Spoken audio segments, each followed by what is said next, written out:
Greetings! This is Brent from EpicBattleAxe.com coming at you today to give you a little bit of a tease, a little bit of a taste of Epic Battlecry Skirmish 90. We had a lot to talk about on this episode of Epic Battlecry. Obviously, with the Tokyo Game Show going on, there was a lot of news coming out this week. So what do we talk about? We've got in the gauntlet, we talk about Epic Mickey. We got a release date for that. We've seen a teaser trailer for Dead Rising 2 Case West.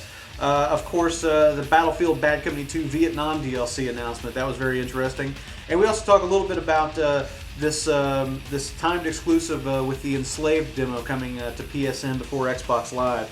But as I said, of course, the big news was the Tokyo Game Show, and there were a lot of big announcements. I think probably one of the most controversial is the Devil May Cry reboot. Of course, we've all seen the trailer at this point, and we talk a little bit about some of our reactions to that, what we think this is going to mean for the franchise, why Capcom did it, things like that. Of course, one of the biggest pieces of news, something we were really excited to hear about, is the HD remake of Echo and Shadow of the Colossus that's going to be coming to PSN. That's something that we've mentioned. I think it's been a battle cry a couple of times now, so that's pretty awesome. Not so awesome is the fact that The Last Guardian is not going to be out until late next year, maybe. No firm release date there, but we do kind of talk a little bit about what we think that means. And let's see, of course we got the new Ninja Gaiden, Shadows of the Dam. We talk about a few of the other titles, Fire Pro Wrestling, this PSP edition with Monster Hunter that's actually got a slightly different PSP model. Microsoft, trying to do some things to appeal to the Japanese audience. Obviously, the Xbox has always kind of struggled there, but maybe they are starting to make inroads.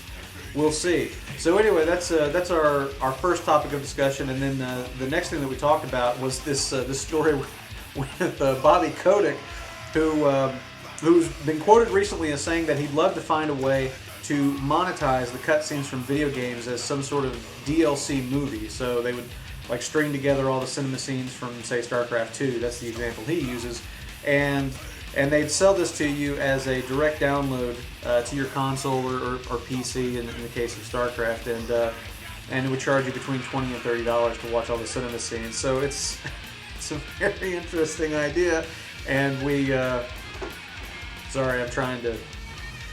This was going so well until I was so rudely interrupted by God.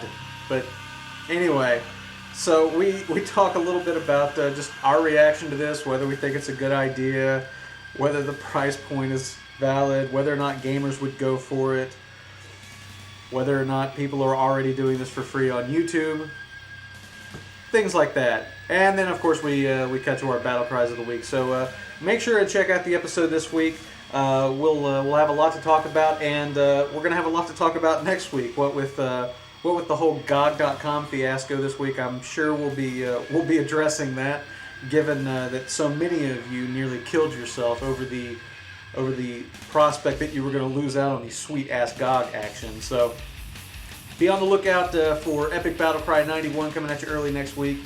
But go check out Epic Battlecry 90 right now if you haven't already. It's live on EpicBattleAxe.com and of course GameTrailers.com. So go check it out, and of course leave us your comments, leave a battle cry. We're talking about highlights from the Tokyo Game Show this week. You can sound off in our member battle cry this week at EpicBattleAxe.com or vote in our EBA poll. We'll be revealing the results of that on the next skirmish of Epic Battlecry. Until then, stay sharp.